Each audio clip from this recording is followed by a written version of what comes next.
The house on Cedar Lane had been empty for 2 years, maybe 3. The neighbors had long stopped asking questions, and the mailman didn't bother glancing at it anymore. A for sale sign had warped and cracked in the heat, then finally disappeared. But one summer morning, as the sun rose behind pale fog, a U-Haul backed into the driveway, and a woman stepped out with a cardboard box, labeled Kitchen Fragile in thick black marker. Her name was Erica Lang. She had just turned 29, a marketing copywriter, recently single, eager to restart somewhere quieter. The real estate agent had pitched Cedar Lane as peaceful, charming, and just distant enough from the city to breathe again. The house itself was ordinary. 2 stories, chipped white paint, ivy climbing the garage, a maple tree shaded the porch. Nothing about it said haunted or cursed. That changed when she found the letter. It was slipped halfway beneath her welcome mat. Cream-colored envelope, no stamp, no return address. Her name, neatly written in script. Erica flipped it over. The seal was already broken. She read, "To the new resident at 237 Cedar Lane, congratulations on your move. I hope you find comfort in your new home. I live next door. We haven't met, and I prefer to keep it that way. But before anything else, you must read this letter carefully. There are rules. 10, to be exact. Do not break them. I'm not trying to scare you. I'm trying to keep you alive. I made the mistake of ignoring them once. My son did not survive it. Here they are. Never open your blinds after midnight. If you hear knocking at your back door, check your front door. The woman in the window across the street doesn't exist. Don't wave to her. Every Friday at 3:33 a.m. Place a bowl of salt on your doorstep. The cat isn't yours. Don't feed it. You'll hear your mother calling you from the woods. She's been dead 4 years. Don't go. There will be a man walking backward on the sidewalk. Never make eye contact. Sometimes the house will lock you in. Let it. If your TV turns to static at 4:07 a.m., turn it off. Immediately. Never write your own rule. Please. Obey these. Your neighbor Erica stared at the page, lips parted. She reread the letter 3 times. Her first instinct was to laugh. Crank, maybe. Some small town hazing ritual. But when she looked up from the page, the blinds in the house across the street shifted, and the woman standing there smiled. Erica didn't sleep that first night. The house creaked like it was exhaling. After years of silence, pipes rattled, the attic groaned, but it wasn't the noises that kept her awake. It was the letter. By morning, she had nearly convinced herself it was a joke. An elaborate, twisted welcome prank from a neighbor with a warped sense of humor. But when she opened her front door to grab a coffee delivery, a sleek black cat was sitting on the porch. Its eyes were green. Not just green glowing, almost phosphorescent in the shade of the maple tree. "Well, hey there," she murmured. The cat blinked. It didn't meow. It didn't move. Erica reached out her hand, hesitated, then drew back. Rule 5 came to mind. The cat isn't yours. Don't feed it, right? She muttered. Okay.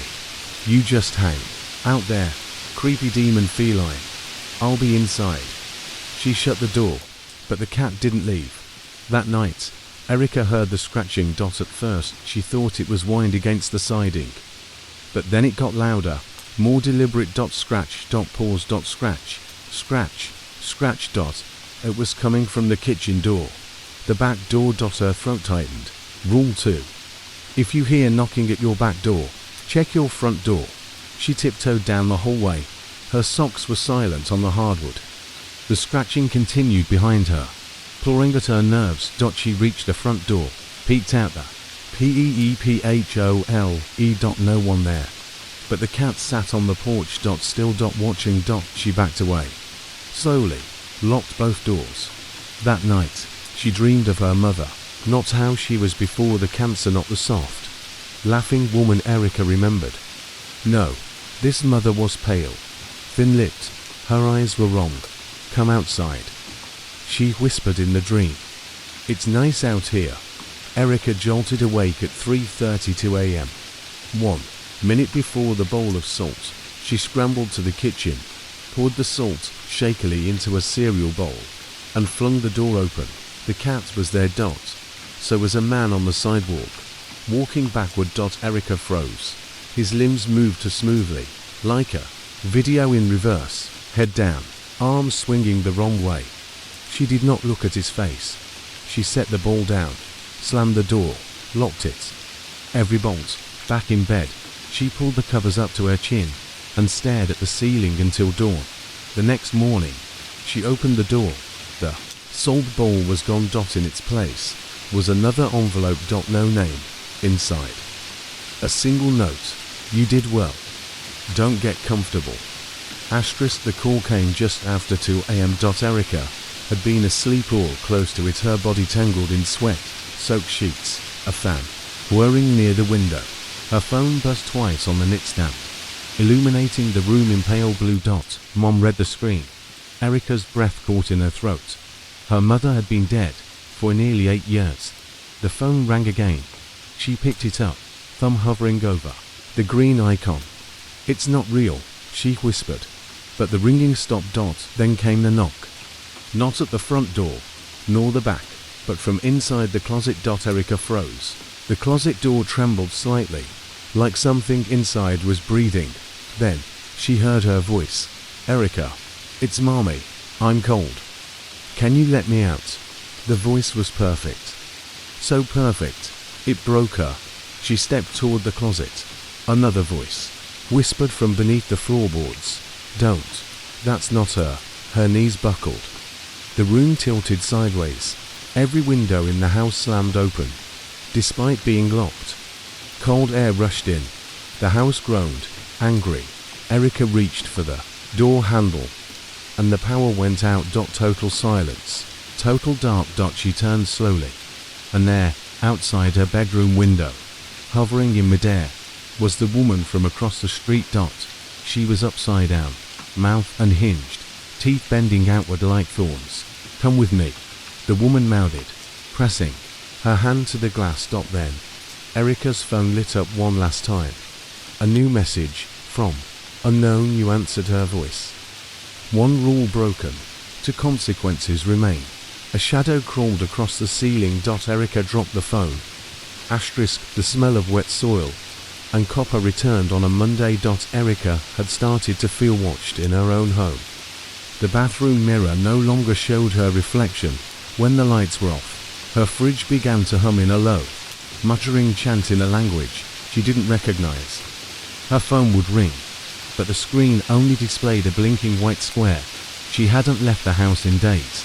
The salt she left each Friday at 3:33 a.m. was gone within seconds, always replaced by a dead moth and 3 black feathers. She kept the blinds closed after midnight. She ignored the man walking backward each afternoon, but the house, her own house, was beginning to turn on her. Doors closed by themselves. The walls groaned, especially near her bedroom closet. The wallpaper began to peel, revealing symbols beneath. Rooms scorched into the wood.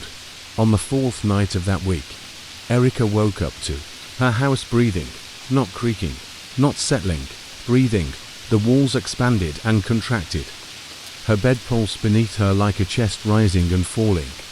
She could hear air rushing through the vents like lungs.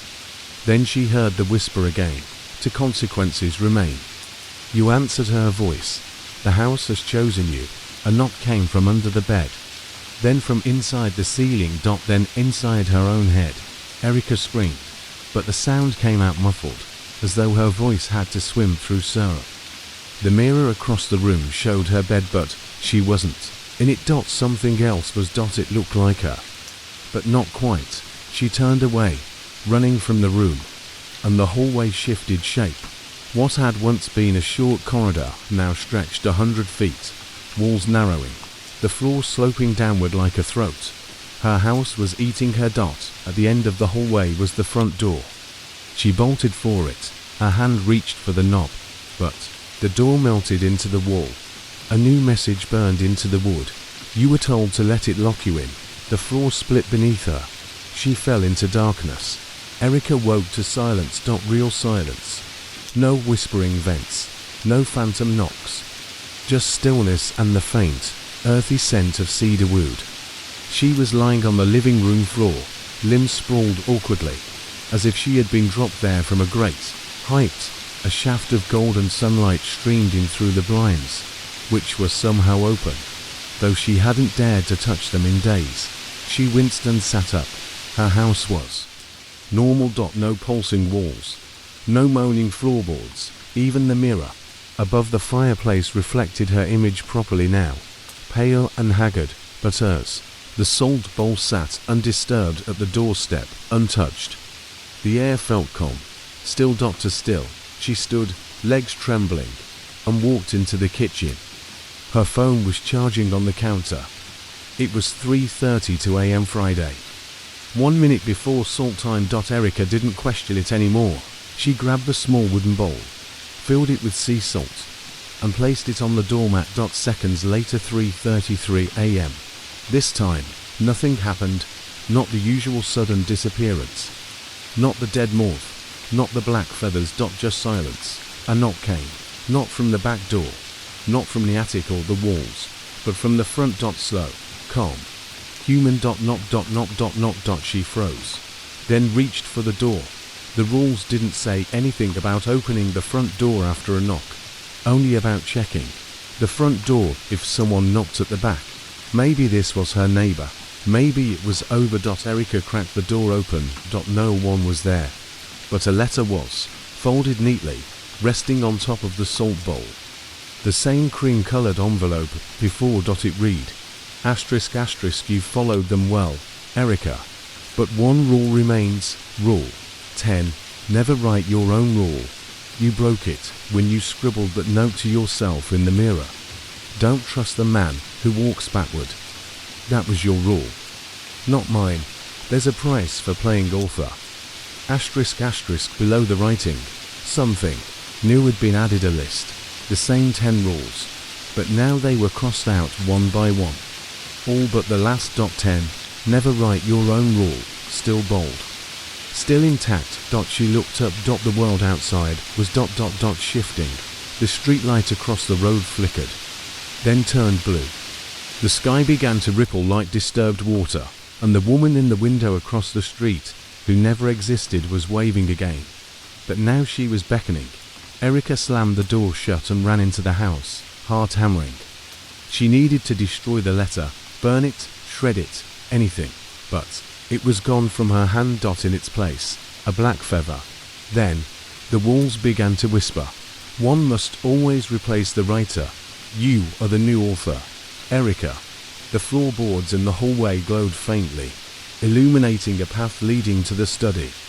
The door was open now, a room she hadn't been able to enter since her move inside.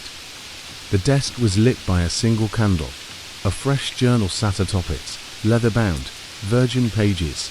Beside it lay an old, tarnished fountain pen. The cover of the journal read, Cedar Lane Codex, revised edition. She stepped forward, trembling. As her fingers touched the pen, the candle flared, and the whispering returned. 10 new rules. One must write them. One must obey them. She tried to resist, to pull her hand back, but her fingers moved on their own. The pen scratched across the paper. 1. Do not sleep in the same room twice. Tears welled in her eyes. 2. Burn the first thing you love. She tried to stop. 3. Speak no truths on Tuesdays. Her hand wouldn't stop. The pen wrote without her, or through her. The rules came faster, darker. CRUELE. 4. If the phone rings thrice, answer only on the 4th. Never step outside during a moonless night. Her mind was breaking. 6. Apologize to your reflection. 7. Feed the mouth in the floor. 8. Ignore the second sunrise. 9. Welcome the new neighbor before dusk. 10. Never warn them. Her hand stopped. The pen dropped. The journal sealed itself. The candle blew out. Silence. From outside, she heard the distant rumble of a truck. A car door closed. Boxes shuffled. Footsteps up a porch. A gasp. And then, the faint sound of a letter being opened. Dear new resident at 237 Cedar Lane. Erica Lang woke up to a silence unlike any she'd ever known. Her new home on Cedar Lane was supposed to be peaceful, a fresh start away from the city's noise. Yet, on this morning, the quietness pressed against her eardrums with an almost physical weight. She lay in bed staring at the cracked ceiling, tracing the lines with her tired eyes. Outside, the early dawn struggled to pierce the thick fog that clung like a shroud over the street. The shadows cast by the towering maple tree outside her window seemed to stretch and twist as if alive. Her throat felt dry. She reached for a glass on the bedside table. Empty. Last night had been difficult. The letter she found on the welcome mat, those 10 terrifying rules, echoed in her mind. She forced herself not to open the blinds after midnight, even as a nagging feeling gnawed at her. She placed the salt outside as instructed, precisely at 3:33 a.m.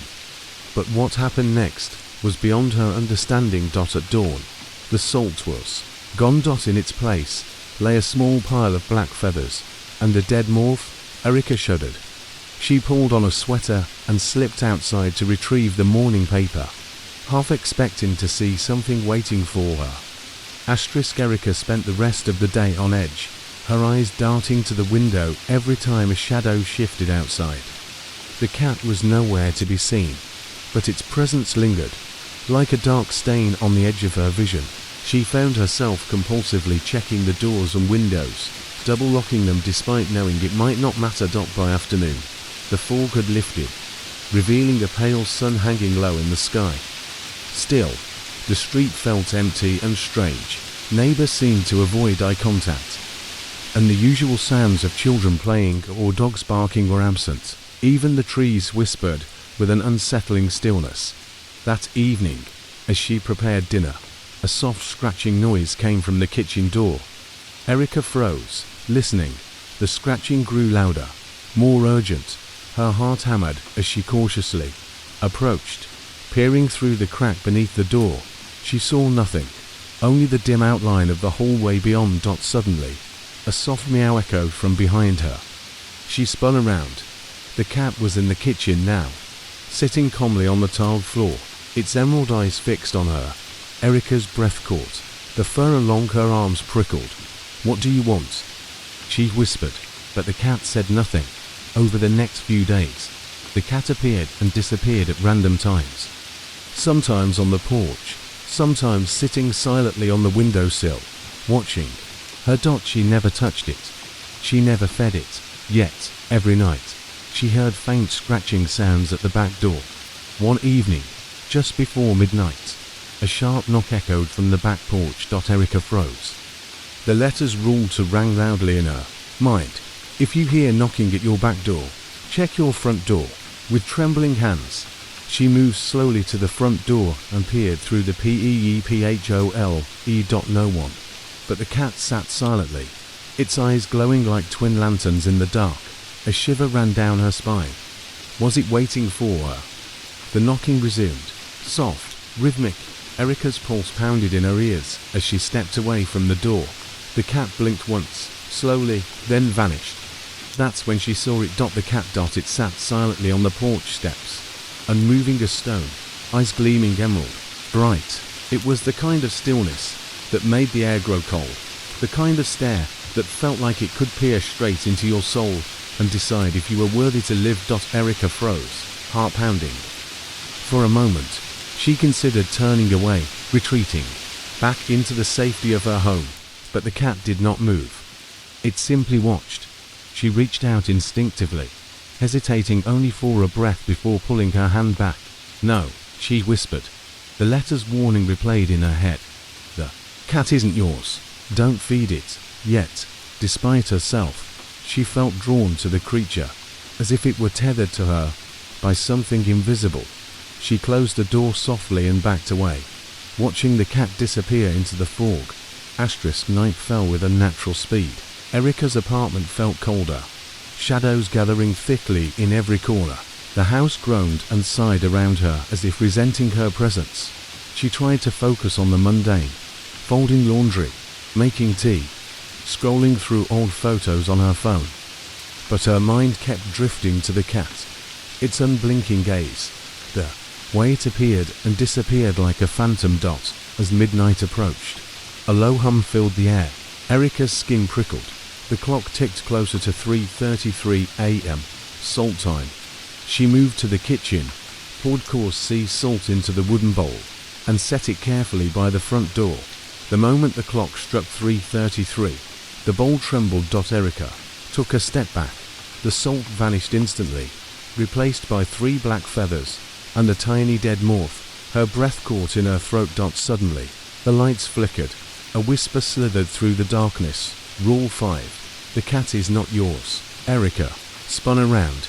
The cat sat in the corner, eyes glowing fiercely. It took a slow step forward. Erica's heart hammered. The cat's shadow stretched unnaturally long, twisting and writhing on the walls.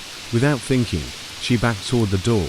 But the house shifted, the hallway elongated, walls bending inward like the throat of some great beast. The front door she'd unlocked earlier now molded seamlessly into the wall. The cat's eyes gleamed brighter.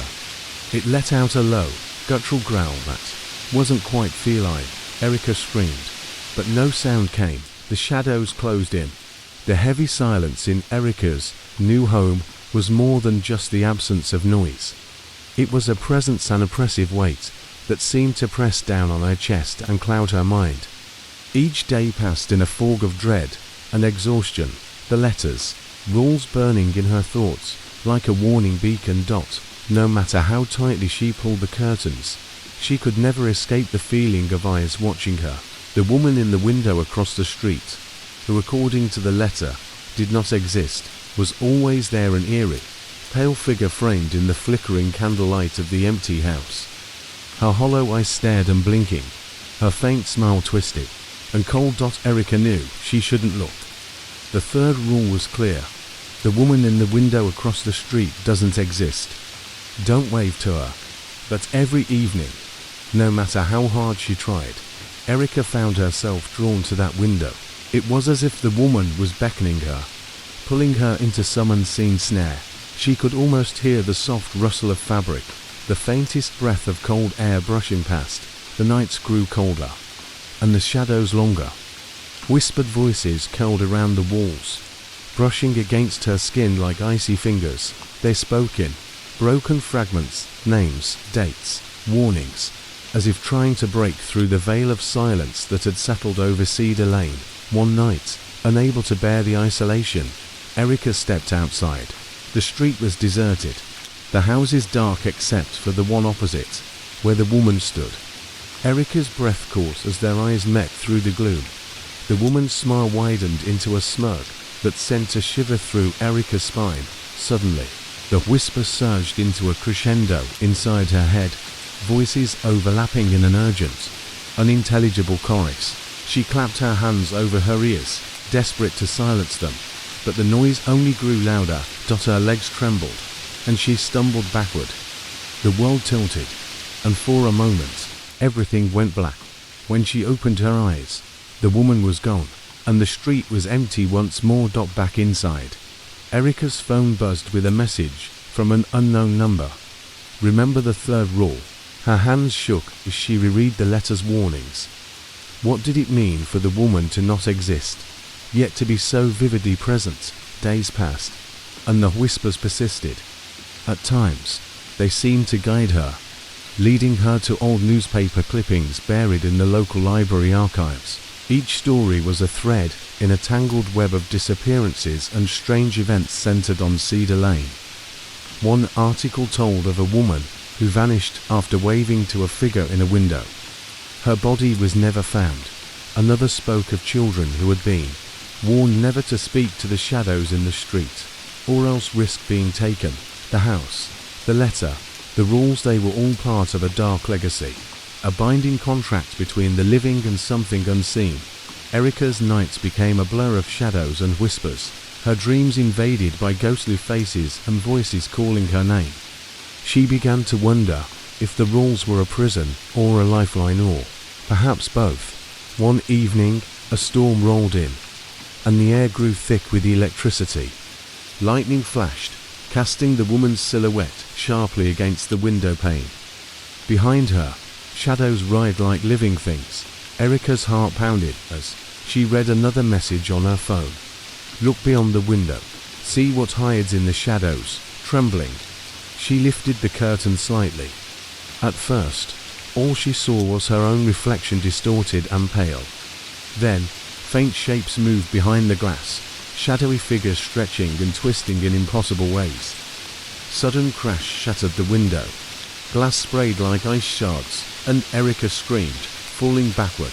The woman was gone, but the shadows remained, crawling closer with every breath. The shards of glass glittered ominously on the floor like scattered stars, each one a jagged reminder of the boundary Erica had just shattered. Her heart pounded fiercely in her chest, echoing in her ears as the storm outside roared with unrelenting fury. The broken window breathed cold air into the room, carrying with it a scent of damp earth and something far darker, something ancient and unseen. Erica pressed her back against the wall, trying to calm the chaos inside her mind. The woman in the window, had she been real at all? Or just a harbinger, a ghostly sentinel guarding the sinister laws that grip Cedar Lane? Her phone buzzed once more. She fumbled to grab it, hands shaking. The new message glowed ominously. The unseen law binds us all. Break the chain or be consumed. Those words echoed in her mind, a warning as old as the house itself. Driven by a mix of fear and desperate resolve, Erica returned to the journal she had found hidden beneath the floorboards. The worn pages held desperate scribbles and notes from a previous tenant who had tried to uncover the truth behind the house, and its curse only to disappear without a trace. The entry spoke of the unseen law, a set of ancient rules whispered down through generations to protect the neighborhood from a malevolent presence that fed on fear and disobedience. The woman in the window, the cat, the knocking, all were manifestations of this law. Enforcers ensuring no one broke the fragile balance. One passage chilled Erica to the bone. The woman watches not to scare, but to remind. The law is ancient. It is hungry. It demands obedience. The room grew colder still. The shadows lengthened and danced, as if alive. The whispers returned, swirling around her like a sinister chant. Erica wrapped her arms around herself, fighting the rising tide of panic. She was no longer a stranger in a new house. She was a prisoner of this unseen law, caught in a web of darkness and silence. The hours stretched like a slow-moving nightmare. The storm outside battered the house, rain pelting the broken window with relentless fury, while inside, the shadows crept deeper into every corner of Erica's consciousness. She paced the room, the journal clutched tightly in her hands, as if it were the only tether left to reality. The whispers persisted, weaving through the howling wind, a chorus of lost souls bound by the unseen law that ruled this place. Names floated through the darkness, forgotten victims who had failed to obey the rules, their fates sealed by silence and fear. Erica's mind reeled with the weight of the knowledge. Every rule was a thread in a fragile chain, a boundary between life and something far worse. Breaking one meant inviting death, or worse, becoming part of the shadows that haunted Cedar Lane. A sudden knock echoed from the back door. Erica froze, her breath catching in her throat. The letter's second rule streamed in her memory. If you hear knocking at your back door, check your front door. Trembling, she obeyed. Peering through the peephole, she saw nothing but empty street and swirling mist. Yet the knocking continued, steady and insistent. Erica stepped back, heart pounding. The cat's emerald eyes glowed suddenly from the darkness beyond the window, watching with a knowing, cruel intelligence. Then, a whisper, soft, insidious, to consequences remain. Erica's vision blurred. The room twisted and shifted as the walls seemed to breathe and close in on her. The whispers turned into voices, pleading, warning, accusing. She sank to her knees, clutching her head as the world tilted. The woman in the window appeared once more, her hollow eyes filled with a terrible sorrow. Erica knew she was running out of time. The unseen law was hungry, and it was coming for her. Erica's days had become a blur of restless pacing and sleepless nights.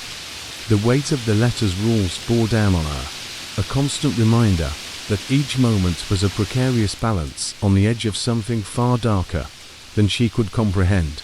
The woman in the window, the watching cat, the unexplained knocking, all threads in a tapestry of terror woven around her new home. Yet it was the voice she feared most. It came when the house was at its quietest, after midnight had passed and the world seemed to hold its breath. Soft at first, almost a whisper, then growing louder, more insistent, like a siren's call echoing through the halls.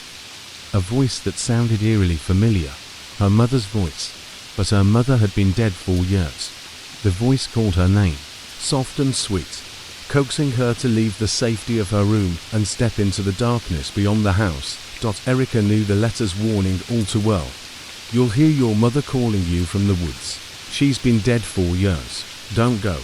Yet the voice was relentless. One night, unable to resist the lure, Erica followed the sound. The hallway stretched before her, walls shifting and narrowing as if alive. Each step echoed in the stillness, the voice growing louder, more urgent.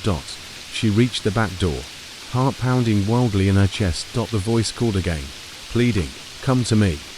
Erica's hand trembled as she reached for the handle. Then, from the darkness, a figure emerged, shadowed, indistinct, but unmistakably not her mother. A coldness surged through Erica's veins, freezing her in place. The house groaned, its walls pulsing like a heartbeat. She remembered the letter's words, sometimes the house will lock you in. Let it. With a shudder, Erica released the door handle. The voice faded, replaced by a silence so thick it pressed against her eardrums. But the warning lingered. The house was watching. The unseen law was tightening its grip. The nights that followed were a relentless torment. The voice of her mother echoed through the walls, soft, seductive, impossible to ignore. Each time, it called from just beyond the edge of her hearing, promising warmth, safety, reunion. Yet each time, Erica resisted, clutching the letter close, like a talisman. Her dreams blurred into waking nightmares. Shadows reached out from the corners of her vision, and she woke often, heart hammering, convinced she saw figures moving just beyond the door frames. The house itself seemed to breathe around her, expanding and contracting with a rhythm both alien and frighteningly alive. Doors clicked and locked on their own, trapping her in rooms that stretched impossibly long or shrank into claustrophobic cages. She took to wandering the house during the day, desperate to map its ever-shifting corridors. But the shadows followed. In the dim light, she glimpsed fleeting faces, faint and sorrowful, watching her, warning her. One afternoon, Erica found herself drawn to the woods behind the house. The trees were gnarled and thick, their twisted branches clawing at the sky like desperate hands. She heard the voice again, this time closer, more urgent, come home. Her feet moved before her mind could stop them, deeper and deeper into the tangled undergrowth. But as she reached the edge of a clearing, a cold wind swept through the trees, carrying with it a whisper of warning. Don't go. Erica's breath caught, and she turned sharply. The woods were empty, but the voice lingered, fading into the rustle of leaves. She ran back to the house, heart pounding, the letter's words searing in her memory. You'll hear your mother calling you from the woods. She's been dead for years. Don't go. Each night, the voice came stronger, more desperate. It was no longer a whisper, but a song woven from sorrow and longing, curling around Erica like a snare. It promised comfort and peace, a reunion with a love long lost. But Erica knew better. One night, the call came from the woods behind the house, the same woods where her mother had vanished years ago, leaving nothing but memories and unanswered questions. The darkness there was thicker, almost alive, and Erica could feel it pressing in, suffocating and cold. Her fingers trembled as she held the letter close. Its words burned into her mind like a sacred warning. The unseen law was no mere superstition, it was a chain binding the past to the present, the living to the dead. As she stood on the edge of the trees, the voice softened to a plea. Come home, child. Her heart ached, torn between the need to obey and the fear of what awaited. The shadows twisted at the edge of her vision, and the house groaned behind her, as if warning her to stay. With a shaking breath, Erica stepped back, retreating from the woods and the ghostly call. She knew the consequences of answering back inside the house. She locked every door and window, sealing herself from the unseen terrors that lurked just beyond. But the whispers did not stop. They grew louder, a relentless chorus echoing in the dark. Erica's sanity frayed at the edges.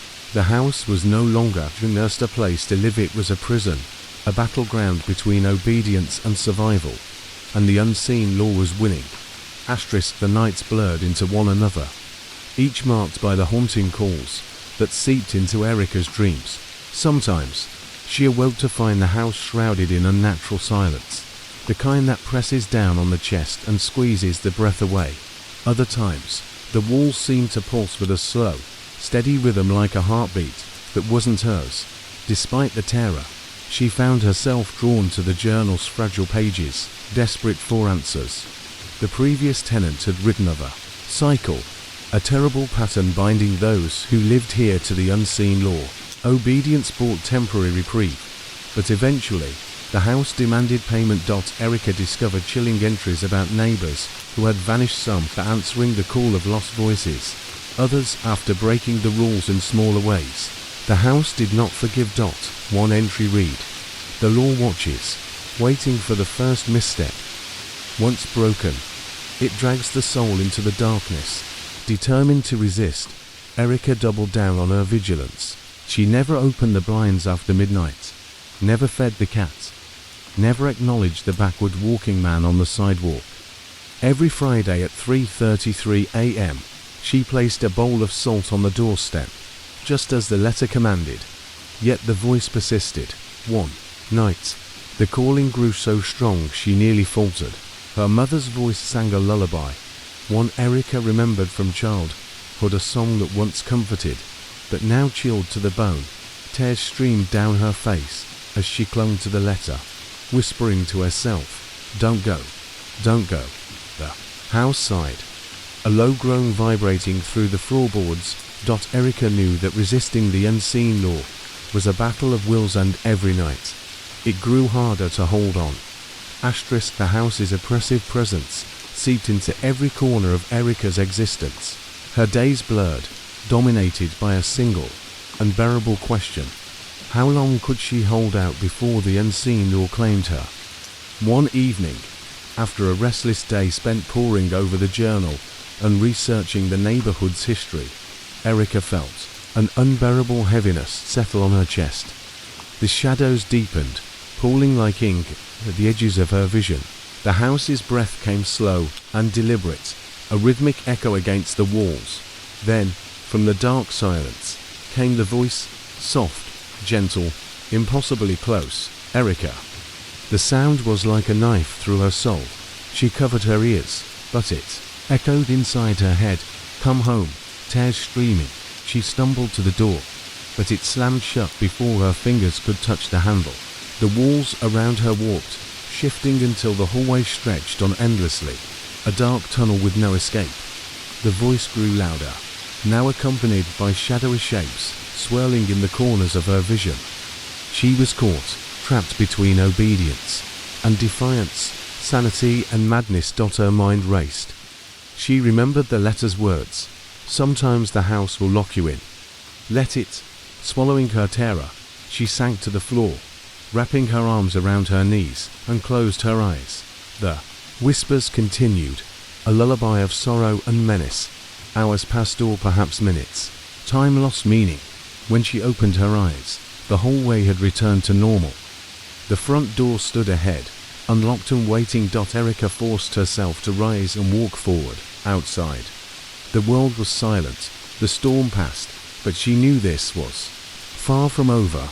The unseen law was patient, and it was waiting for her next mistake. The next morning, light filtered weakly through the drawn curtains. Erica sat on the edge of her bed, clutching the letter and the battered journal like lifelines.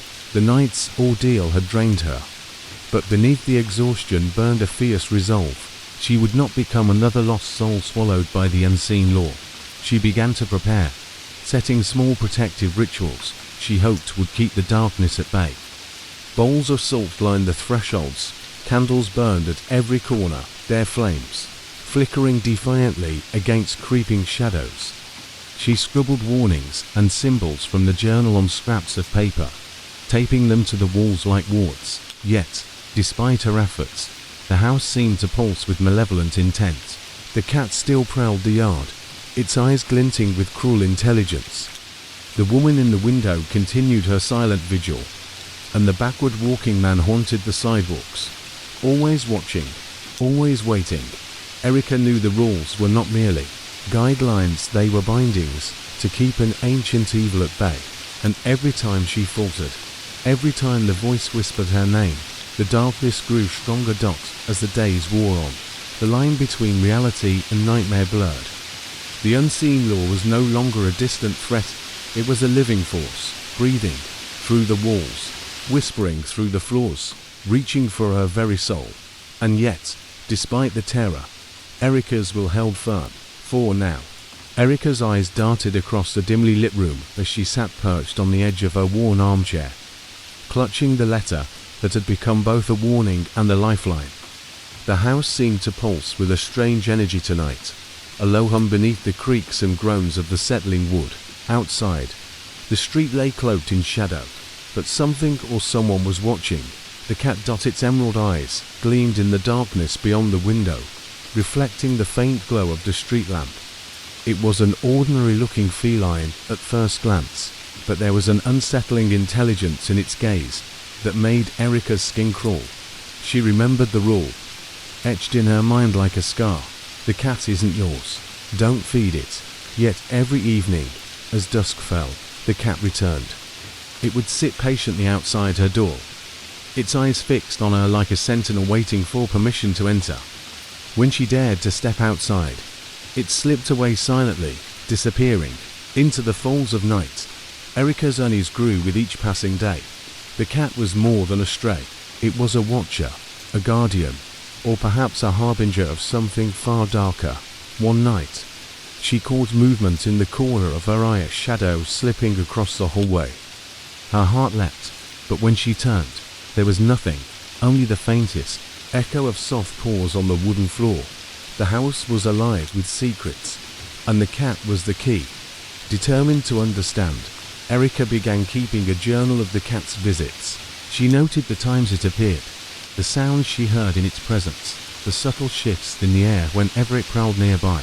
The entries grew longer, filled with anxious observations and desperate questions.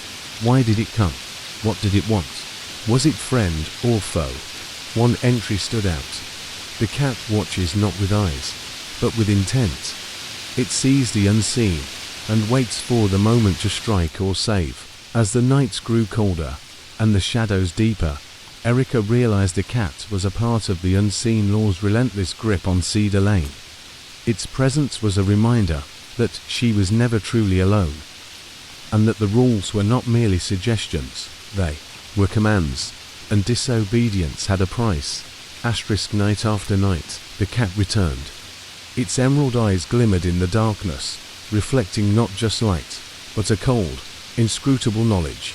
Erica began to sense that it wasn't merely watching her, it was judging her. Each time she obeyed the rules, the cat would sit calmly, sometimes blinking slowly, almost approvingly. But whenever she hesitated or faltered, its gaze would harden, and an unsettling tension would fill the air. One evening, desperate for answers, Erica reached out toward the cat through the window. She whispered softly, "What do you want?" The cat's eyes locked onto hers, and for a moment, a strange flicker of understanding passed between them before it vanished into the night, leaving behind a faint sense of earth and decay. Days later, a neighbor warned her to stay away from the cat. "It's no ordinary animal," he said quietly. "That cat's been here as long as anyone can remember. It watches for the unseen, the law that binds this place. Feed it or be cursed." Erica felt the weight of the warning settle deep in her bones. She realized that the cat was more than a watcher, it was a gatekeeper, a sentinel enforcing the rules. that protected or damned the neighborhood. The house groaned around her as shadows lengthened, and the cat's glowing eyes appeared again, watching from the darkness. Erica's fingers tightened on the letter in her lap. The rules weren't just words, they were lifelines. And the cat was always watching. Asterisk as the days turned to weeks, the cat's visits grew more frequent and unsettling. It appeared not just outside the house, but at unexpected moments inside, on windowsills, atop the bookshelf, even sitting silently at the foot of Erica's bed. Each time, its gaze was piercing, filled with an otherworldly intelligence that seemed to weigh her very soul. Erica found herself unable to sleep. The cat's presence was a constant reminder of the invisible forces encircling her life, and of the tenuous thread by which her safety hung. She tried to ignore it, but the feeling of being watched seeped into every quiet moment. One night, as the clock struck 3:33 a.m., the time the letter warned her to place the bowl of salt on the doorstep, Erica pierced the cat sitting just outside, staring intently at the bowl. Her breath hitched as she watched the cat's pupils narrow, and the air around her thickened with a palpable tension. Suddenly, the cat's fur bristled, and it let out a low, menacing growl. The shadows behind it seemed to twist and writhe like living things, moving closer to the house's edges. Erica's heart hammered. She reached for the salt, instinctively knowing that this ritual was more than superstition, it was a shield. The cat's growl deepened, a sound that echoed through the night like a warning. With trembling hands, Erica scattered more salt around the perimeter. The shadows recoiled, retreating into the darkness beyond the street lamps. The cat's eyes locked with hers one last time before it vanished into the night, leaving behind a silence heavy with unspoken threats. Erica understood then that the cat was both protector and enforcer, an embodiment of the unseen law itself. To survive, she had to obey. Every rule mattered. Every action was a choice between life and something far darker. Asterisk the following days were marked by an unshakable tension. Erica could no longer ignore the feeling that the cat was a living extension of the unseen law, a silent arbiter whose patience was wearing thin. She began to notice subtle changes in her surroundings, the faint, almost imperceptible shifting of shadows when the cat appeared, the sudden drop in temperature, the fleeting glimpses of figures lurking just beyond her vision. One evening, as she prepared the ritual salt bowl, she caught movement in the corner of her eye. The cat sat on the porch steps, watching her with an intensity that made her skin crawl. Its eyes reflected a world beyond understanding, an ancient darkness that stretched far beyond Cedar Lane. Erica's mind raced with questions.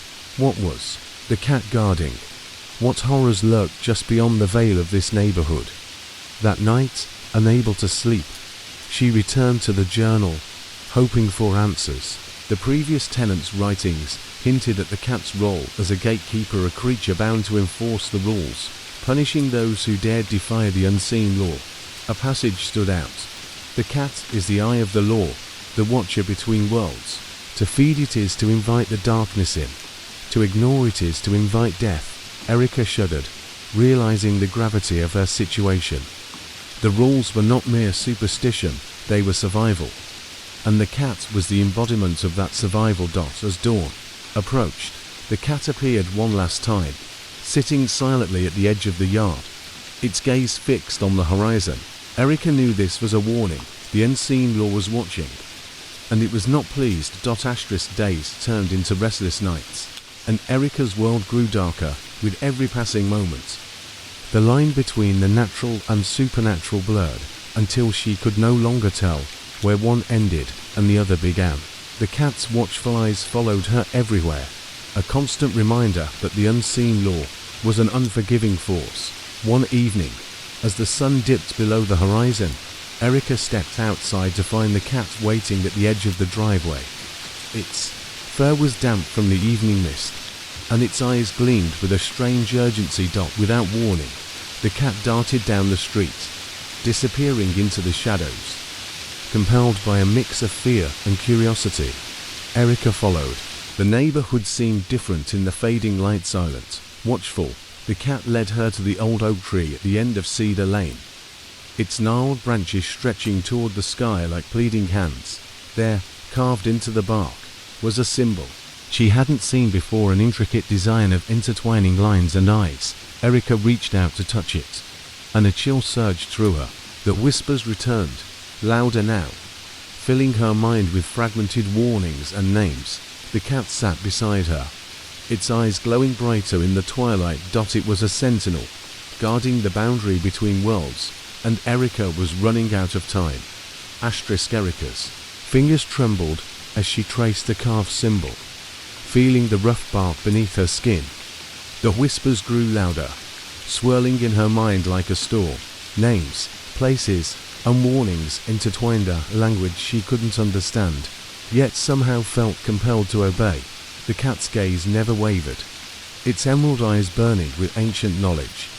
Suddenly, it turned and disappeared into the shadows, leaving Erica alone beneath the ancient oak.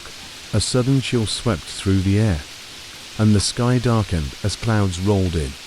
She hurried back home, the symbol and whispers etched into her memory. Back inside, the house groaned with a new intensity. Shadows writhed across the walls, and the unseen law felt closer than ever.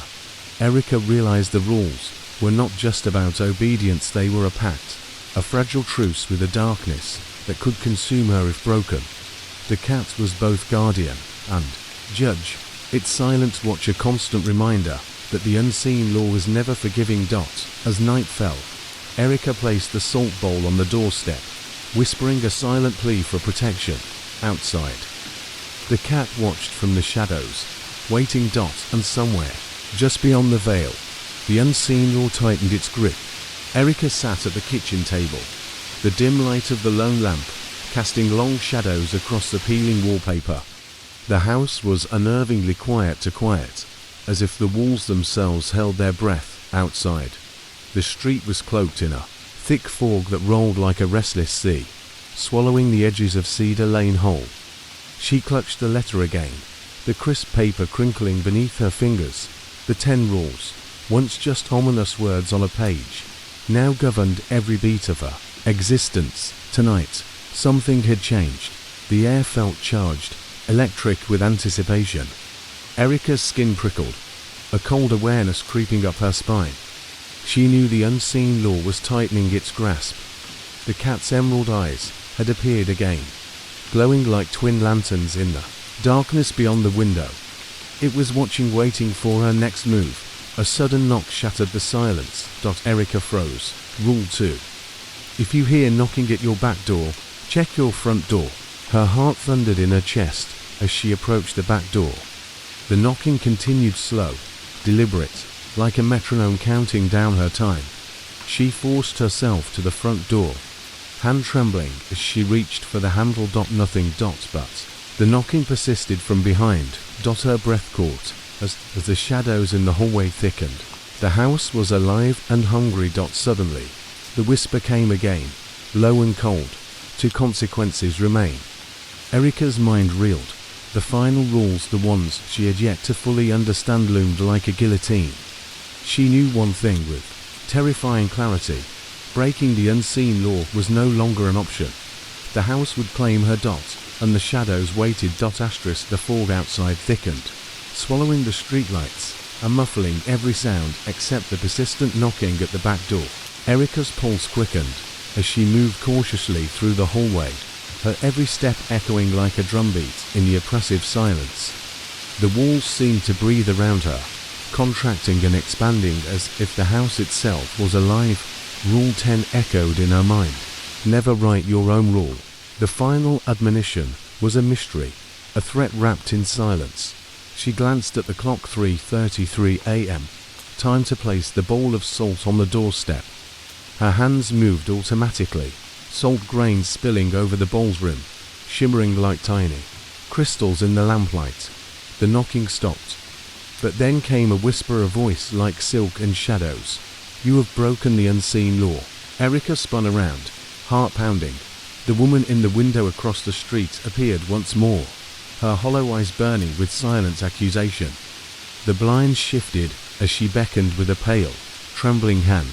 A chill swept over Erica. She realized The woman wasn't just a warning, she was the embodiment of consequences. The house groaned, doors slamming shut around her. The hallway stretched and twisted, turning into a labyrinthine maze. Erica's breath caught. The unseen law was no longer a distant threat, it was here, now, and it wanted her to pay. Erica's hands trembled as she moved through the warped corridor. The walls pulsated, throbbing like the heartbeats of some ancient beast. Shadows twisted and writhed, forming grotesque shapes that whispered forgotten names. Every instinct screamed to run, yet her feet felt rooted, trapped in quicksand of fear. The woman in the window appeared again, now closer, her eyes hollow wells of endless sorrow and rage. She mouthed a single word, barely audible over the groaning house: obey. Erica's mind raced. The unseen law wasn't just about rules, it was a relentless force demanding submission.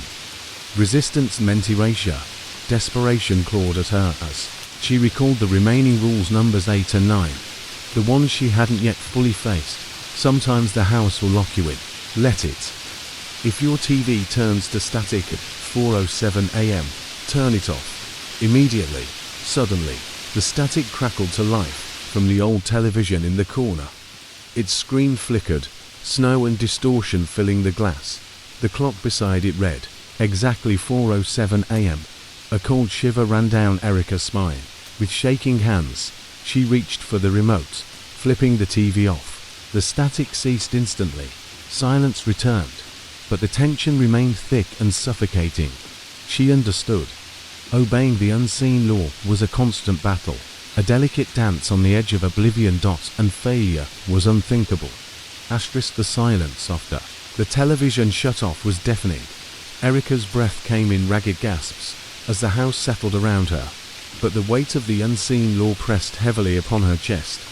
Every corner seemed darker, every shadow deeper.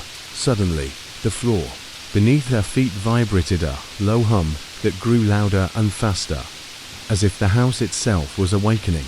The walls groaned and shifted, closing in and then pulling apart, like the chest of a great beast breathing in and out. Erica backed away slowly, heart pounding. Her eyes were drawn to the mirror at the end of the hallway. In its surface, she saw not her reflection, but a figure standing behind her, a pale, indistinct shape with hollow eyes. Staring silently, she spun around. Nothing. The whisper returned, harsher this time. Your time is running out. Panic surged through Erica. She recalled the first rule again. Never open your blinds after midnight. She hurried to the living room, yanking the curtains closed with shaking hands. Outside, the night seemed to pulse, alive with unseen eyes. The woman in the window faded from sight, but Erica knew the danger had not passed. The unseen law was relentless. It was coming for her, and she could only obey. Erica sank to the floor, clutching the letter tightly. Her mind raced, the terror threatening to consume her. Every rule felt like a lifeline, yet each also a trap tightening around her. The knock came again, soft, insistent from the back door. She froze, heart pounding wildly. Rule 2 echoed in her mind. If you hear knocking at your back door, check your front door. With trembling limbs, Erica forced herself to the front door. The hallway stretched impossibly long, twisting into shadows. She reached for the knob, but it dissolved into smoke. The whisper in her ear was colder than ice. You cannot escape. Her breath caught, and the walls began to close in. Suddenly, the house seemed to breathe, pulsing beneath her like a living thing. The whispers multiplied. Names of those lost swirling in the air. Erica realized then that the unseen law was no mere legend. It was a force older than time, binding the living to an ancient, inescapable fate. Her only hope was obedience. But how long could she hold on before the law demanded payment? The walls pressed closer with every heartbeat, the air growing thick and suffocating. Erica's breaths came rapid and shallow as the house seemed to pulse beneath her feet, alive with a hunger that chilled her to the bone. The shadows whispered around her, voices soft but urgent, weaving a tapestry of despair. Her fingers tightened around the letter, its edges crumpled from endless reading and clutching. The rules weren't just words, they were chains binding her to survival, and each misstep loosened them at perilous cost. The knocking resumed, this time from all sides. Back door, front door, windows, even walls themselves. The house was closing in, a living prison with no escape. Desperation flooded Erica as the whispers grew louder, converging into a singular voice, a voice both terrifying and familiar. You have chosen to defy. The air grew cold, frost forming. On the walls, shadows coalesced into figures' faces, distorted in agony. Hands reaching out to drag her into darkness. Erica screamed, a raw, piercing sound swallowed by the house's embrace. But within that terror flickered a spark of defiance. The letter, the rules, her last line of defense. She whispered, I obey. For now. Erica's whispered vow echoed through the shifting walls, a fragile shield against the encroaching darkness. The house hesitated, the shadowy hands retracting. Slowly, as if weighing her words, the whisper softened, replaced by a low, mournful hum that vibrated through the floorboards beneath her. Her heart still hammered, every nerve alive with terror and exhaustion. She sank to the floor, clutching the letter as though it were a talisman, a final lifeline tethering her to the world of the living outside. The fog thickened, swirling around the house like a living cloak. The cat appeared once again at the doorstep, its glowing eyes piercing the gloom. It watched Erica for a long moment before disappearing silently into the mist. Erica closed her eyes, drawing in ragged breaths. The unseen law was patient, relentless. It waited for the next misstep, the next moment of weakness. She had obeyed so far, but the final rule still loomed, dark and unyielding. And somewhere in the shadows, the woman in the window smiled. Erica's breath was shallow, the silence in the house pressing down on her like a physical weight. She knew that the unseen law was not simply about following rules. It was a test of endurance, a trial of the spirit against an ancient darkness that fed on defiance. The woman in the window appeared once more, her gaze piercing through the fog. This time, she raised a hand, fingers curling into a silent warning. Erica's eyes darted back to the letter, to the rules she clung to like a lifeline. The house shifted again, the hallway twisting into a labyrinth of shadows and whispers. The salt on the doorstep sparkled faintly, a fragile barrier against the encroaching night. Suddenly, the lights flickered and went out. Erica was plunged into darkness, the only illumination the faint green glow of the cat's eyes outside the window. A voice hissed just beyond hearing, You must obey, or be lost. Erica's hands shook as she lit a candle, its flame trembling in the thick air. She whispered a silent prayer, her resolve hardening. The unseen law was watching, and it was not done with her yet. Erica sank to the floor, the letter still clutched in her trembling hands. The house around her seemed to exhale, a slow, mournful breath that whispered through the walls like a final warning. The unseen law had marked her, bound her, and yet now it spared her life. Outside, the fog rolled on, swallowing the street in silence. The cat's eyes glowed one last time before fading into the night. Erica knew the rules were not just words, they were a pact with something ancient and merciless. She had survived this night, but the unseen law was patient, and the next dawn would bring new tests, new whispers, because the law always watches, and it never forgets.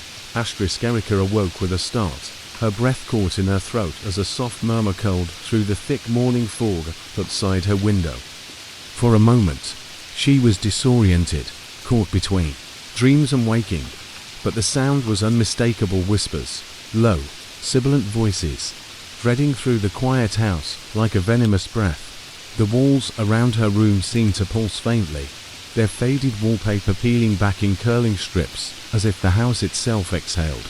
The air was thick, almost viscous, with the scent of damp earth and something darker, ancient and unspoken. Erica's skin prickled as the whispering grew louder, carrying words she could almost understand. But not quite. Her fingers twitched, reaching instinctively for the letter, lying crumpled on the floor beside her bed. The parchment was brittle from countless readings, the ink slightly smudged where tears had fallen. She knew the rule's 10 ironclad commands etched into her memory. Yet, despite her obedience, the unseen law tightened its grasp, and the house had begun to show its true face.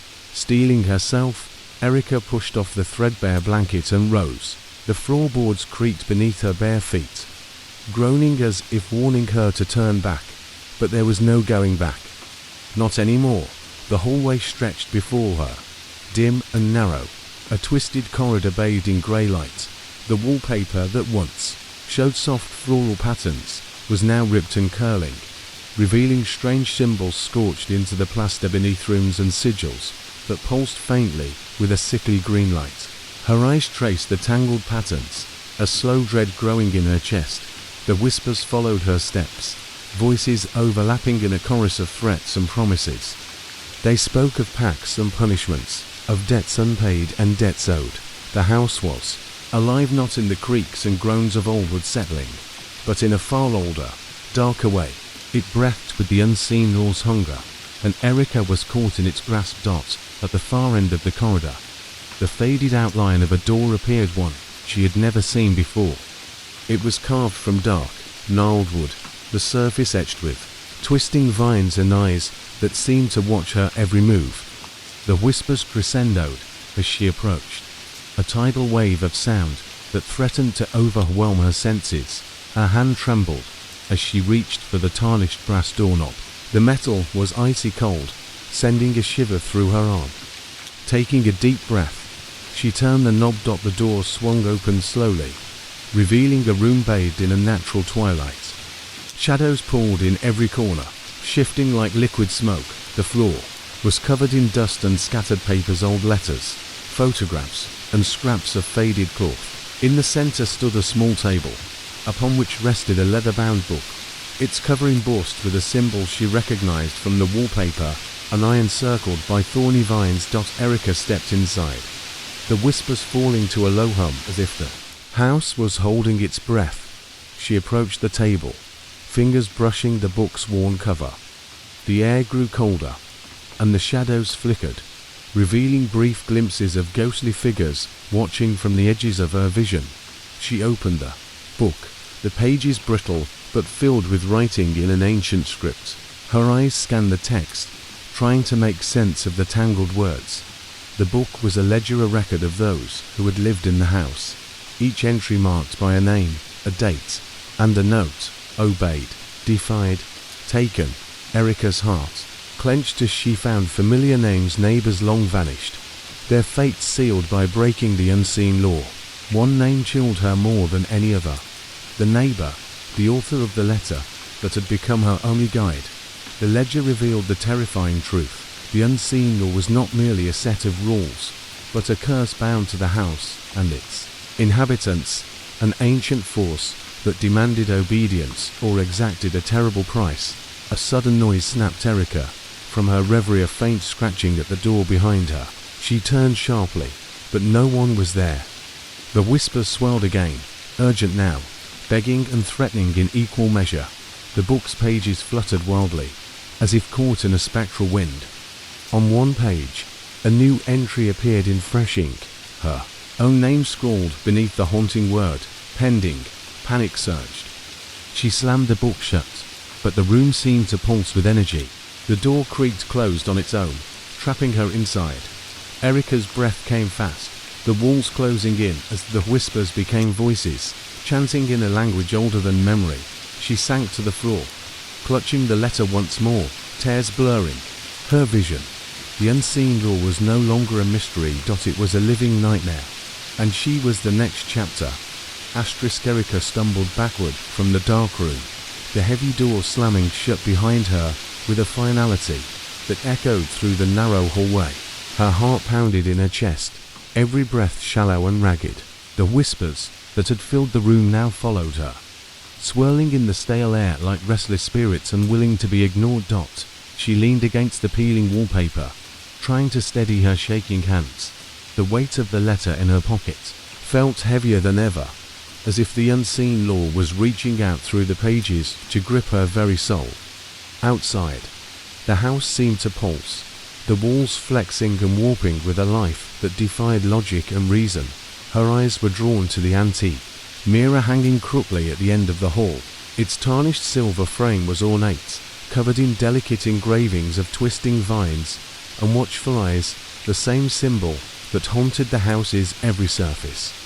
But the glass itself was fractured, a deep spiderweb crack running across its center, distorting the reflection it cast. Erica's breath caught as she approached the mirror. She knew the rules, the warnings, but she also knew that the house was changing, evolving, becoming something far more sinister. The mirror felt like a gateway, a thin veil between reality and the shadows lurking just beyond perception. Her reflection shimmered, then twisted, as if something else occupied the glass's surface. For a fleeting second, she saw not her own terrified face, but that of the woman from the window across the street, hollow eyes burning with sorrow and rage.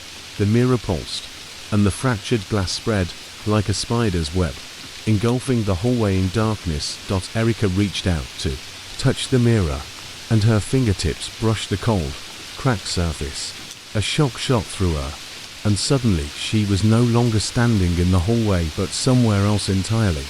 A cold wind whipped through the air, carrying the scent of damp earth and decay. She found herself in a dim forest, the trees twisted and gnarled, their branches clawing at the starless sky. The ground beneath her feet was soft and wet, and distant whispers echoed between the trunks. A figure emerged from the shadows, a man walking backward along a narrow path, his eyes fixed on her with an unsettling intensity.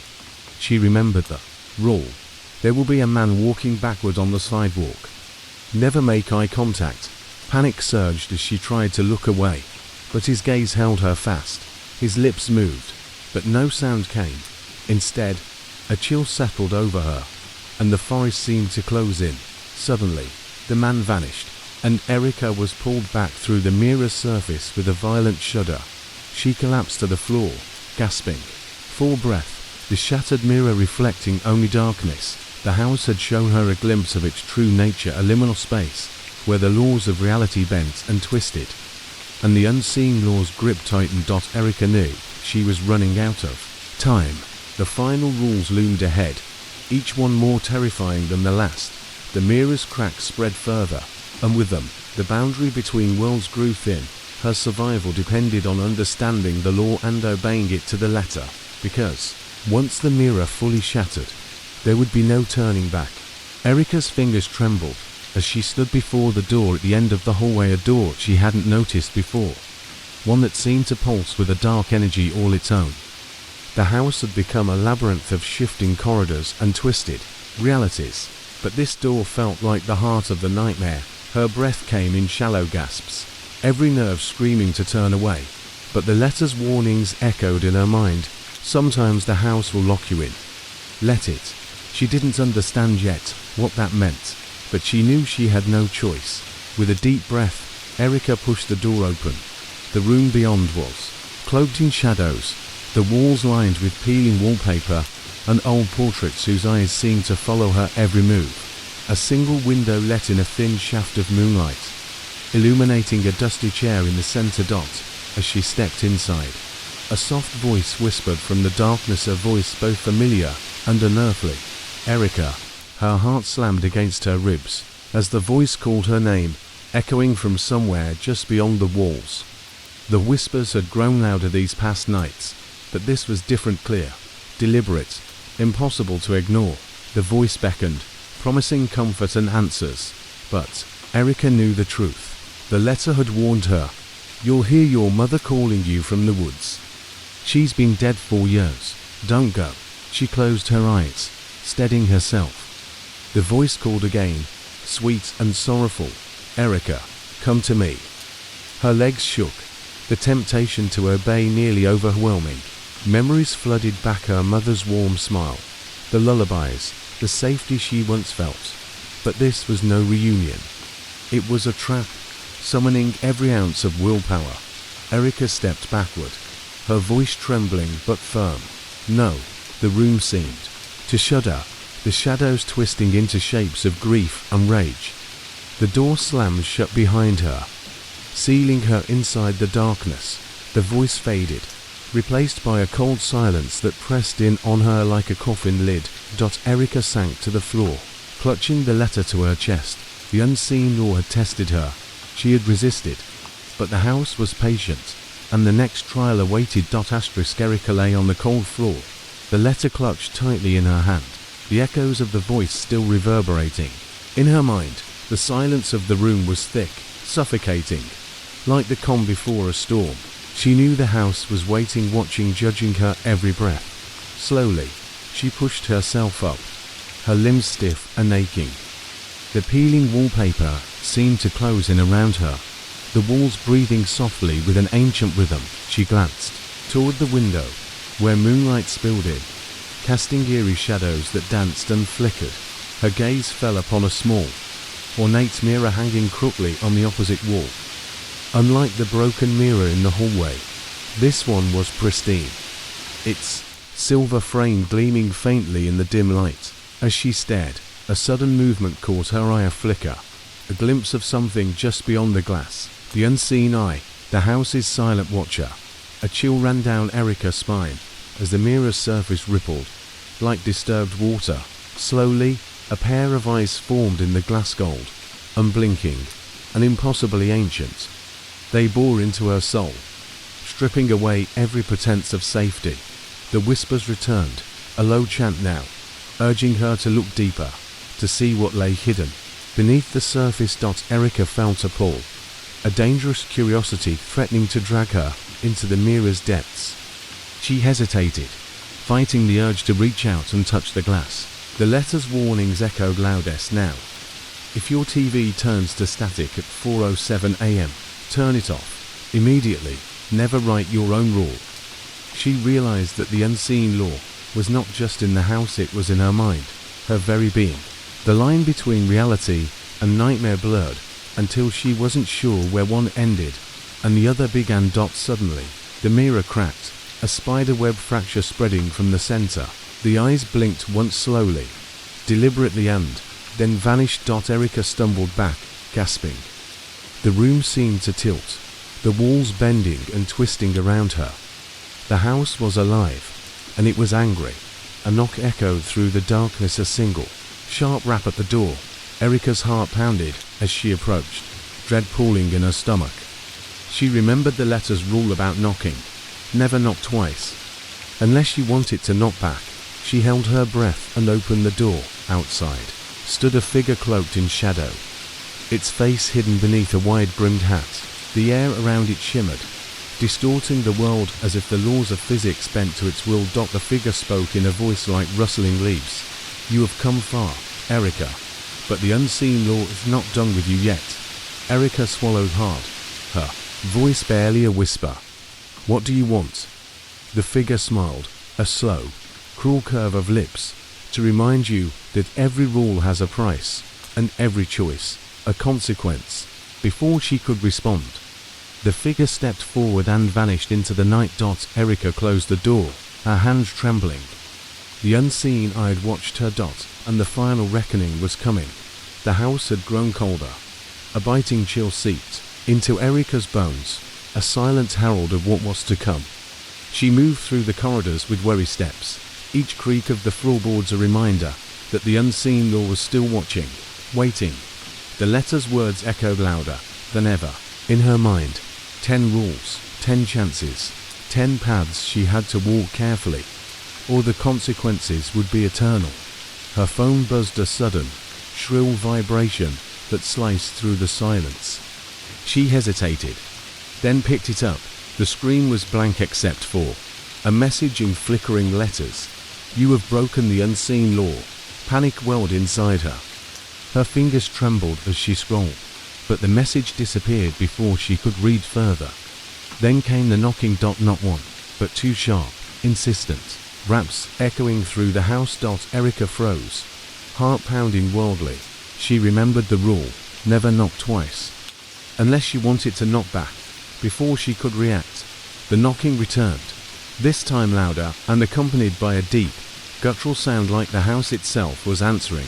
The walls groaned, and shadows lengthened, crawling along the floor like dark fingers reaching for her. Desperation took hold. Erica ran to the front door, but it slammed shut before she could grasp the handle. The house was locking her in, as if punishing her for breaking the rules. Her breath came fast, eyes darting around for an escape. From the darkness, a voice whispered, "Every choice has a price, Erica. The unseen law must be obeyed." A figure materialized, a tall, shadowy silhouette with eyes glowing like embers. It stepped closer, and the air thickened with dread. Erica backed away, tears streaming down her face. "I'm sorry," she whispered. "I tried to obey." The figure stopped, its gaze softening for a moment. Obedience is not enough. With that, it vanished into the shadows, leaving Erica alone with the pounding of her own heart. The house exhaled around her, a breath that seemed both a warning and a promise. The final reckoning had begun. Erica awoke with a start, drenched in cold sweat. The night had pressed heavily upon her, weighing down every breath, every heartbeat. The room felt small somehow, the walls creeping closer as if the house sought to suffocate her entirely. Her hands shook as she reached for the letter. The worn edges of familiar yet torturous comfort outside. The wind howled, rattling the window panes like desperate cries. The fog clung to the streets like a suffocating shroud, swallowing the distant lamplight and turning familiar shapes into menacing silhouettes. Erica forced herself to rise, the memory of the previous night's horrors vivid and unrelenting. The unseen law was no longer a distant threat. It was here, an omnipresent force that had claimed her as its prisoner. She moved through the house with cautious steps, the floorboards creaking beneath her weight. The hallway stretched before her like a twisted vein, the peeling wallpaper revealing strange symbols carved deep into the plaster. Her skin crawled as the air thickened with whispers, ghostly murmurs that seeped into her mind and clouded her thoughts. She reached the living room, where the old fireplace lay cold and empty. The mantel was cluttered with remnants, scattered salt crystals, dead moths, and those 3 black feathers she had found every Friday morning. After leaving out the bowl, a sudden chill swept through the room, extinguishing the candlelight and plunging her into darkness. Panic surged, but she forced herself to breathe, steadying her trembling hands. The walls began to pulse, their surface rippling like water disturbed by a stone. From the shadows emerged a figure, her neighbor, or something that had once been him, his face pale and twisted, eyes sunken and glowing faintly red. "Erica," he whispered, voice echoing with sorrow and warning. "You must finish what was begun. The rules. The unseen law. It demands balance." She backed away, but the figure reached out, a cold hand brushing her cheek. "The final test is near." Erica's heart thundered. The house was no longer just a place, it was a living, breathing entity bent on breaking her will. But she was not yet ready to surrender. The unseen law had pushed her to the edge, but somewhere deep within, a spark of resistance still burned. She would fight, because to obey was to survive. But to survive, she needed to understand the true cost. Erica hesitated before the study door, her hand poised, but trembling on the tarnished brass knob. The house seemed to hold its breath around her, as if it too anticipated what would come next. Outside, the night pressed thick and silent, the fog curling like ghostly fingers around the cracked window panes, and the faint howl of a distant wind carried warnings from the past. For a moment, the world felt suspended, caught between heartbeats, caught between the fragile veil of reality and the crushing weight of the unseen law that ruled this place. The study was a tomb of forgotten memories. As the door creaked open, a cloud of dust rose, catching the faint moonlight and shimmering like suspended stars.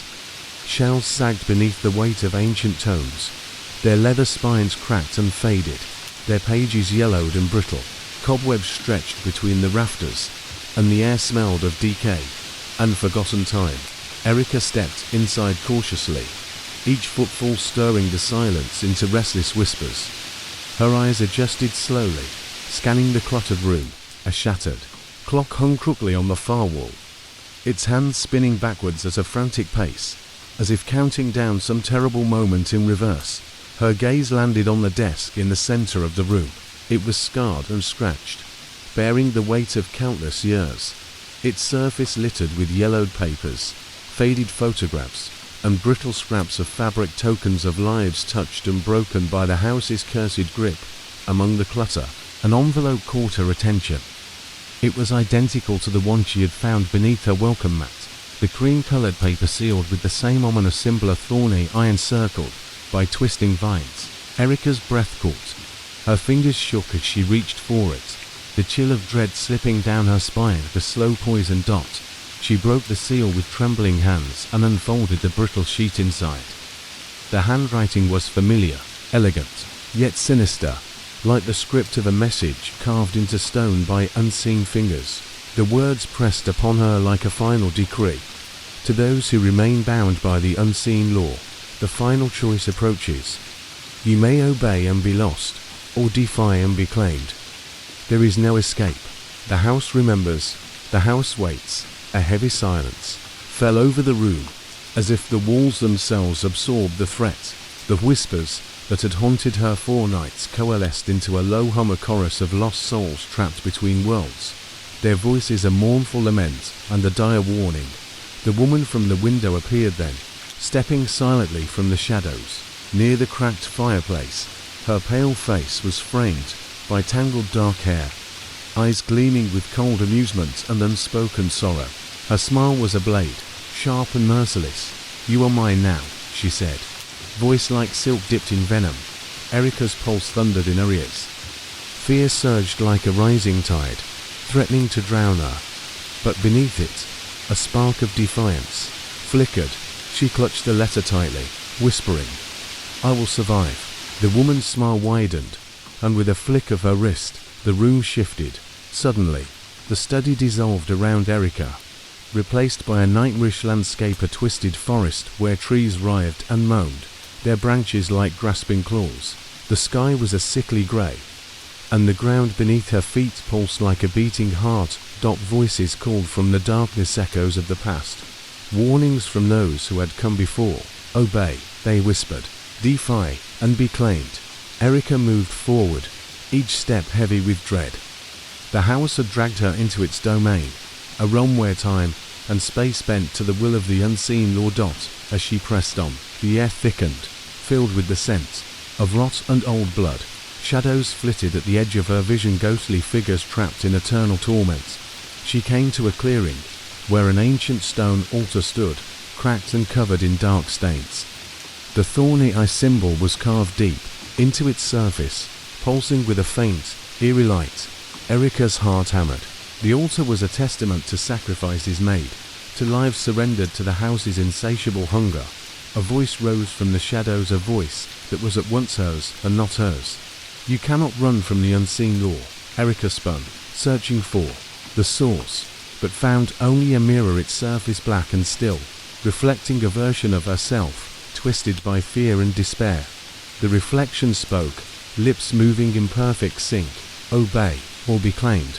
Erica's breath caught. The choice was clear, yet terrifying. She reached into her pocket and pulled out the letter, the fragile paper a shield and a chain. The rules were not mere guidelines, they were the boundary between life and oblivion. Her fingers brushed the edges of the envelope, and she felt the weight of every soul bound by the house's curse. The price of survival was steep, and the unseen law demanded more than obedience, it demanded surrender. The mirror cracked with a thunderous sound, shards falling like rain. The forest dissolved, and Erica was back in the study, the oppressive silence returning like a shroud. She sank to the floor, heart pounding, tears blurring her vision. The house had shown her its promise empty, hollow, and deadly, but Erica's resolve hardened. She would not be claimed without a fight. The unseen law was relentless, but so was she. And the final battle was yet to come. Erica's footsteps echoed hollowly down the narrow hallway as she moved deeper into the house's ever-shifting maze. The unseen law wrapped around her like a living thing. Each breath she took heavier, weighted by dread and determination. The air was thick with whispers, ghostly murmurs of those lost souls who had once walked these halls. Their voices a chorus of warnings, regrets, and despair. The wallpaper peeled in curling strips, revealing dark rooms and twisted symbols scorched into the plaster beneath. Shadows clung to every corner, shifting and writhing like restless phantoms. Every door she passed seemed to breathe, exhaling icy breaths that sent shivers down her spine. At the far end of the hallway stood a large, ornate mirror, its frame carved with thorny vines that seemed to pulse faintly with an unnatural life. This was the silent watcher, the last boundary between Erica and whatever awaited her beyond. Her reflection shimmered, then rippled like disturbed water. For a fleeting moment, the eyes staring back were not her own, but cold, unblinking, ancient. They bore into her very soul, revealing every fear, every secret, every regret she carried. The whispers crescendoed into a roar in her ears, overwhelming yet beckoning her forward. The house was demanding its final price. Erica's hands trembled as she reached out, fingertips brushing the mirror's surface. The glass was icy cold, sending a shock through her veins.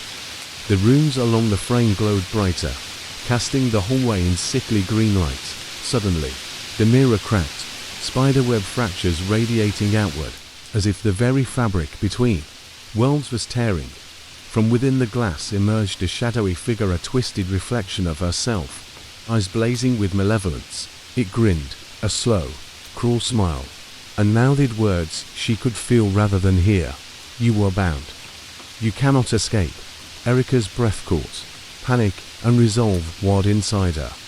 She stepped back, but the hallway stretched, walls narrowing, the floor tilting like the inside of a collapsing throat.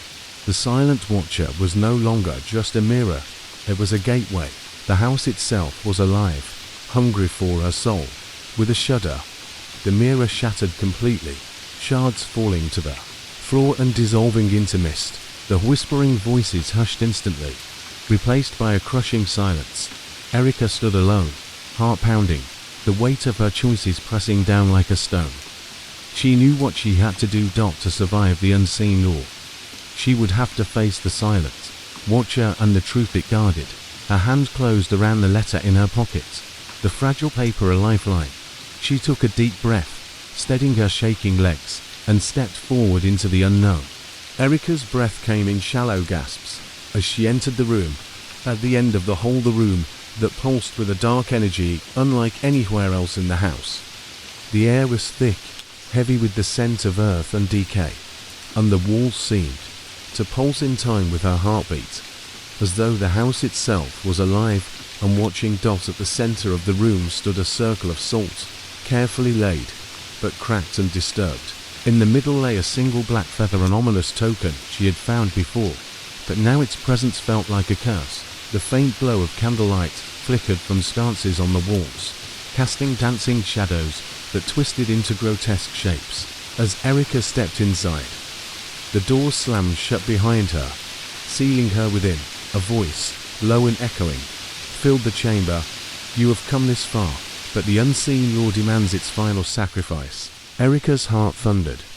She knew the letter's warnings had brought her here. Each rule was a thread in a deadly web, and now she was caught in its center. The shadows began to shift and coalesce into forms, faces of those who had failed. Before her, their eyes hollow, mouths open in silent screams. Obey and be spared. The voice continued. Defy and be claimed. The room grew colder, the salt circle glowing faintly, a fragile barrier between life and oblivion. Erica's mind raced. She recalled the rules, each one a lifeline she had clung to, each one a potential key to escape. Her fingers brushed the letter once more. The 10th rule, the one she had never dared to write, the one forbidden. She understood now. To survive, she must accept the unseen law, but not without a cost. Tears streamed down her face as she made her choice. The shadows recoiled, the room exhaling in relief or rage. It was impossible to tell. The door creaked open slowly, and Erica stepped out into the cold dawnlight. The house falling silent behind her. She was free. But the unseen law was never truly broken. It waited. Erica stepped out onto the porch, the first pale rays of dawn cutting through the lingering fog. The world beyond the house felt unreal, washed out and fragile. Like a fragile dream she wasn't sure she'd fully escaped. The air was crisp, cold, carrying the scent of wet earth and fallen leaves. Somewhere in the distance, a bird called her, lonely, tentative sound. She took a shaky breath, the letter still clutched in her hand. It was tattered, worn from days of trembling fingers and desperate hope. The weight of its words pressed down on her, heavier than any physical burden. She glanced back at the house. It loomed silent, dark, a monstrous relic of everything she had endured and everything she had lost. The neighbors watched from behind drawn curtains, faces pale and eyes wide with unspoken fear. The woman from the window was nowhere to be seen. The cat had disappeared, leaving no trace except a lingering sense of menace. Erica tried to move forward, but her steps felt heavy, anchored by the invisible chains of the unseen law. She knew the house had marked her, branded her soul. The rules had saved her perhaps, but at what cost? In the days that followed, Erica found herself haunted not just by the memories, but by whispers in the dark, fleeting shadows that danced at the edge of her vision. The unseen law was not confined to the house. It had seeped into her very being. She found the 10th rule scrawled in her own hand, though she had never written it. Never forget. And she knew it was true. The unseen law was eternal. It lived in the shadows, in the spaces between moments, waiting for the next to arrive, to obey or to fall. Erica vowed she would never return to that house, but the house would always be with her in dreams, in the cold breath on her neck, in the silence that followed every knock. She was free for now. But the unseen law never forgets. It never forgives. It never releases its hold. The neighbor's letter was more than a warning. It was a legacy. Erica was its reluctant heir,